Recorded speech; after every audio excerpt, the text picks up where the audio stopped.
Hi, and welcome to the a16z podcast. This episode is all about the state of security. As cyber, physical, and national security become one and the same, how does that change how we think about the problem and how we address it, from software to hardware? The conversation was recorded at our summit event in November 2017 and includes Stina Ehrensva, founder and CEO of Yubico, Joel de la Garza, CISO at Box, and Niels Provos, distinguished engineer at Google, and is moderated by Martin Casado, general partner at a16z.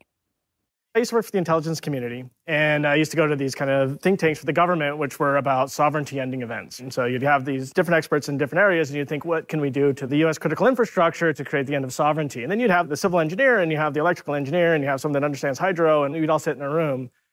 And what always struck me about this was two things. Like, number one, hydro security and electrical security. It's just like security, right? It's part of a security thing. And the second thing is anytime you found a vulnerability, for example, in the electrical power grid, like the people that were responsible for it, they'd kind of, be like, yeah, okay, we'll do some incremental fix. Or for cybersecurity, we had kind of our own world. And then anytime, someone found a vulnerability, we're like, we don't understand what we're doing. We're going to kind of make it all over again. Have we evolved as a discipline enough so we can just stop talking about cybersecurity as this entirely special new thing, and we can just talk about security more broadly? Or is cybersecurity really that separate that it kind of deserves its entire discipline? So pretty similarly at Citigroup, around 2005, we generally had the belief that, well, we're a bank, we're a financial intermediary, we run the global economy. People kind of don't want to destroy your business. They may want to steal from you, but the idea of someone coming in to destroy your business and to destroy a key piece of banking infrastructure seemed a little kind of far-fetched at the time. And then we had the Al-Qassam Cyber Brigade with the targeted attacks against Saudi Aramco. They turned all their PCs into bricks. And then we saw the Dark Soul attacks out of North Korea. And it became pretty clear to us that there are actually well-funded nation-state actors out there that just kind of want to destroy things.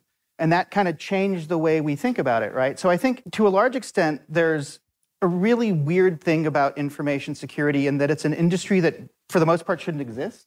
If you bought a car and your car dealer made you pay an extra $200 to not have your car go up in flames, you'd be able to sue them. And the cybersecurity industry, to some extent, is filling that gap of the software or the service that you bought is going up in flames. And so I think as business models evolve, as we make this transition to the cloud, as blockchain becomes more widely deployed, security starts to become more of a feature and less of a product. And I think we start thinking less about kind of the specific technical security issues and more broadly about business process and how we define these intermediary relationships. Actually, let me challenge you on that slightly. Awesome. Why should we even care about security? It doesn't seem to cost anything if you don't have security. I was giving this talk a couple of weeks ago, Future of Computer Security Research. And I was sort of wondering, have we done much over the last 30 years? And I talked with Dan Bonnet, a professor at Stanford, and he said, Niels, the purpose of computer security research, he said there are really, separate things that we have to do, right? We have to, find new vulnerabilities, find defenses for them, and then make sure that industry is aware of it.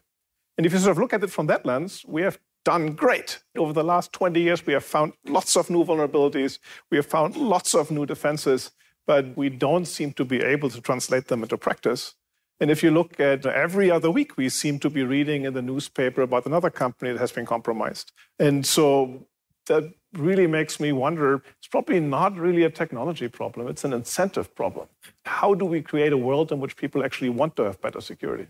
Stina? So I do believe that security is the most critical thing we need to solve on the planet today. And it will affect every part of a business. Any software on a computer or a phone or a server eventually will be hacked. If you were talking about cars, you can't sell a car today if it's not safe. In the first cars that came, they didn't have any seatbelts, and people died, and someone said, oh, we need a seatbelt. And, then there's crash zones, but the three things that happened when that problem in our society, 6 years ago happened, it had to be easy. The 3 points really easy. It had to just be there, natively supported in the car. It shouldn't be something that you have to be difficult to go and get. And then it has to be an open standard. And eventually the government said, hey, you need the seatbelt or we'll sue you. And I think that's sort of the same process that this industry is taking. Super easy to use. You don't even have to think about it, just there. Standards that make it native. And the government is already starting to take some actions with the GDPR and other things. I'd love if you could describe a little bit about kind of Y2FA and what it means, and then what you think government's role is in this broader question. The number one biggest security challenge that we're facing on the internet today is a stolen username password. Probably 90% of every breach you read about is a user credential that has been compromised. And it's either a static password or a weak two-factor authentication like SMS or an app that is being taken. So if you just say, let's not try to solve every problem on the planet, just 90%, then let's do that. And the first implementation of that is the YubiKey that you plug into your computer and you touch it, and there's all kind of security, smart things happen behind the scene. But from a user perspective, you literally just touch it, or you tap it to your phone.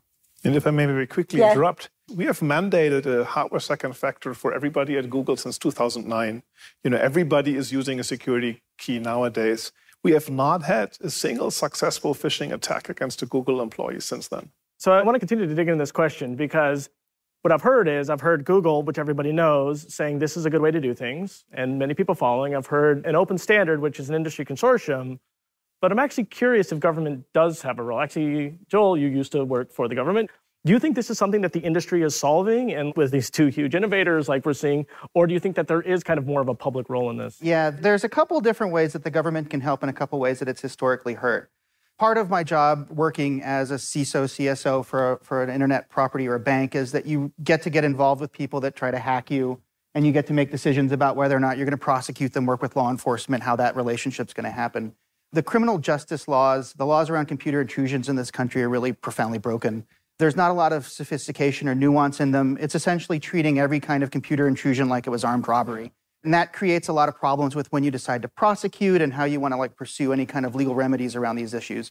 So that's one area where historically we've seen businesses get hurt, we've seen individuals get hurt, we've seen some pretty negative things. On the positive side, the adoption of the NIST 853 standard by the US government for cloud security, for cloud vendors. Basically, the US government said, if you want to sell services to us, you have to adhere to this baseline security standard. I'm typically of the opinion that compliance and security are the enemies of each other. But this is one instance where I think it's actually really starting to raise the bar. And to the earlier point about automobiles and safety, I think we're going to get to a point where our consumer electronics will have that kind of security stamp on the back that'll be based on some kind of measurable, meaningful standards.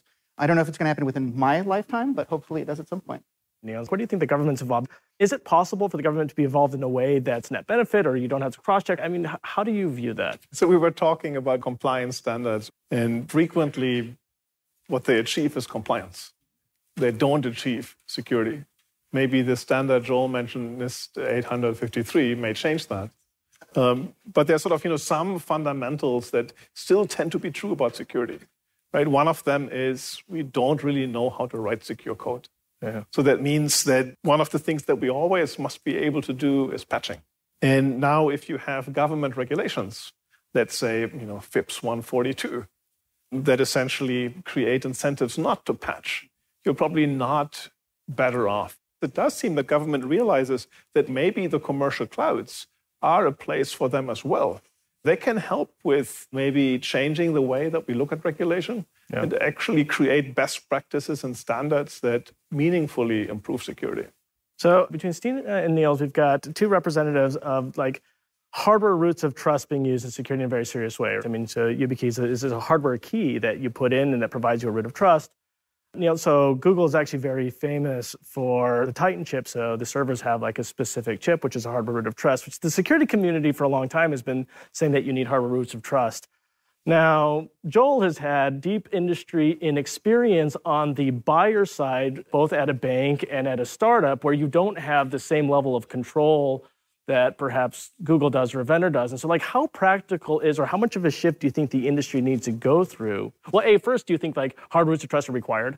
And B, is this something that we think can practically be adopted broadly, or? Wow, that's a loaded one. Maybe. I mean, historically, we've had issues. So we've been working with a lot of the commercially available hardware roots of trust, not represented by anyone on the stage, but I won't disclose the vendors, and have generally found that a lot of those hardware solutions have some pretty serious security issues, key extractions possible on a number of them.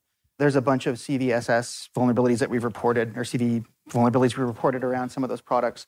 I think there's two sides to that equation, right? Defense contractors, heavily regulated industries will continue to need that hardware root of trust. I think what's more interesting to me is a lot of the stuff that Amazon is doing around KMS and some of the stuff that Google's doing around their virtualized key services. And anything that can make that kind of root of trust beyond kind of saving secrets locally in a not safe way can really help drive kind of security across the organization. But by and large, it is very difficult to integrate a lot of these things. And for us, as a relatively small company compared to a Google, it's hard to make those investments in building in hardware and getting custom chips printed. That's a dream. So Stina, I think Yubico has done some of the fundamental work in making hardware roots of trust generally accessible. And you've spent a lot of time in the field. Like, how open do you find the industry being to that idea and then their ability to consume this? Absolutely not open at all. Really? I mean, when I started this company 10 years ago, people said, this is not the future. The future is biometrics, sensors, big data, geolocation, mobile apps, everything but the hardware, USB, and NFC key. But eventually, I'm here. So I think the time has worked with us. And I'm not saying that any of the other things that I mentioned is not also the future. It's just like there is a clear need for that hardware root of trust in addition to all the other things that we also want, because security has to be monitored and managed on many levels. So we're not solving all the security problems with the hardware key. And it also depends on who you really want to serve. Yeah. So Google rolled out this advanced protection program where you are forced to associate a security key with your account. That's the only way that you can get into your account. But that is not something that we can offer to billions of users. That is something where we might go to journalists or dissidents or people who we believe are specifically targeted by more advanced adversaries to say, look, for you, this may be of a real benefit. And then the question is, how much utility do you lose? Is it convenient? And with the NFC UB keys, right, you put them at the back of your phone. The phone is then bootstrapped with the secret it needs, and you go. So I think that has become much easier than it used to be. I know as a GP in a large firm, I'm more and more concerned about security. And so I'm like moving off of email and I'm using Signal. What would you recommend as far as like a tool chain for like the most paranoid of us? Is it like the normal thing and like you wait for IT? Is there things that we can do on our behavior? I continue to be a big proponent of something like a Chromebook with a security key, right? Essentially you have an endpoint that cannot be compromised, even if you try. Because the weak point in all of this continues to be the human. I can talk anybody, including myself, into doing something that we should not be doing. And so with a Chromebook, you get the benefit of you can't install software anymore, right? Yeah. One of the largest vectors for people being compromised. And then it sort of really depends on your level of paranoia. You may want to get the advanced protection program, right? You probably want to use Signal or some other open whisper system, but that's not the recipe for everybody. It's not general guidance.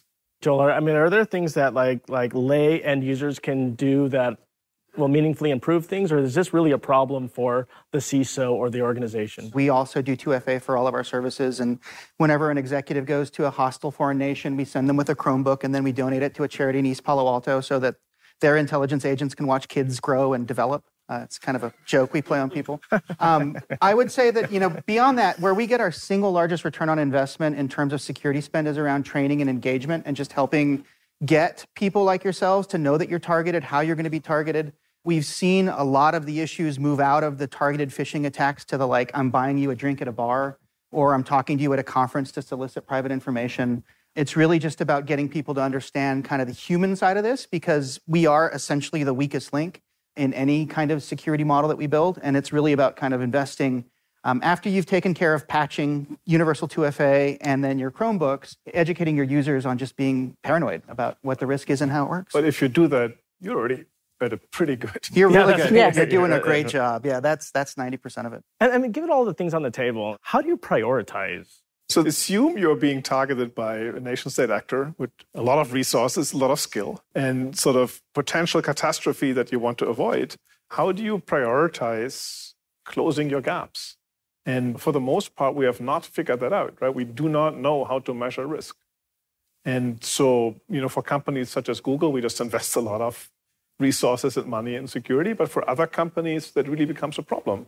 And then it goes back to what are the incentives? Yeah. But if security doesn't really cost you anything, if you get breached, why should you invest in it? And then you get companies such as Equifax losing a lot of very sensitive information. And you wonder, did they really get any lasting harm from that? It's not clear. With the GDPR in Europe, it will cost a company, if they get breached, it's 4% of their revenue if they have not taken the security measures needed. Right, and surprisingly, Europe continues to be forward-looking. I think I don't know, I'm Swedish-American, but I do believe that European has started with security. Here in America, it's been more about convenience and speed, while Europe has the convenience and speed is not as important as security. Yeah, generally, I think the hackers sort of mentality or the intruder's mentality, whether it's nation state or whatever the case, is going to be why pick the lock if the window's open. If you can just take care of a lot of these basics, you can really up-level it. If you get to the point where you're worried about like the Mossad, you're probably already dead, right? Like it's just good luck. Well, another thing that remains true is adversaries often go to the place where the bar is lower, right? So you oftentimes don't need to achieve perfect security as long as security is noticeably higher than somebody else. Run faster than the bear. Right, yes. All right, so in 10 years, let's say the four of us are back up here in front of this audience. Will the problem be just as bad? Will it be better? Or will it be worse? And why? I am a true optimist. I believe that the world is going to be much better in 10 years. And going back to the car and the seatbelts, today we have 10 times more cars on the street compared to 60 years ago, and we have actually fewer fatal accidents.